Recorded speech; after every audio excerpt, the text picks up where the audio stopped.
punta tayo naman sa labasan guys kasi magkukuha tayo doon ng ng aking gulay. Harvest ko na kasi wala tayo ngayon na ulam.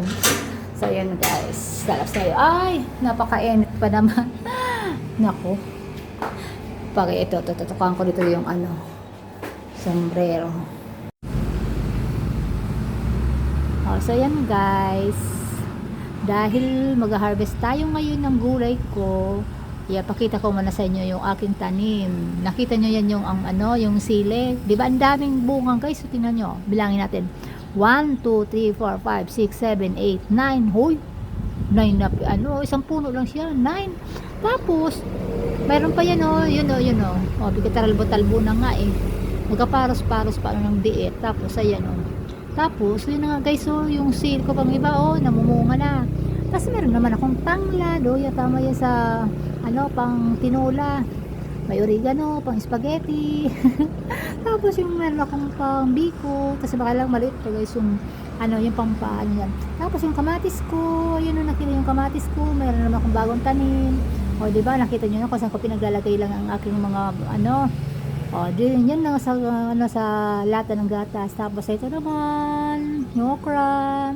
Ayan na guys, nakita nyo yan guys. Aakyat na tayo dito, kaya lang mainit ang panahon. Ayan yan guys, wait lang po at aakyat na tayo guys. Ako, pangatlong harvest ko na to ng aking tanim. Ito guys, tingnan nyo ayan, parang ulit ba, kukunin ko na, pwede na to.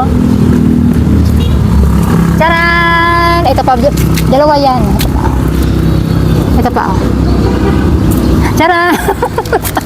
Hindi mo cute Tapos, syempre, kailangan may kamatis. Yung kamatis naman aking i-harvest. Ito guys, harvest ko naman yung aking kamatis.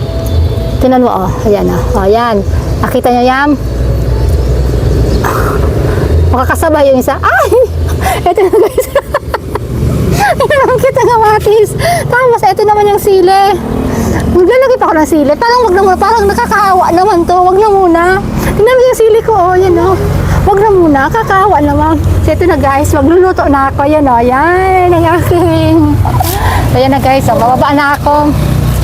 Yan lang guys. Bye. Ito na yung aking harvest. Ito na guys. Yan na diba? Nakita nyo na yan Ito na. Yun lang. Hala, ang sarap naman ito ng aking ginataan na ampalaya. Yan na ang aking tanim.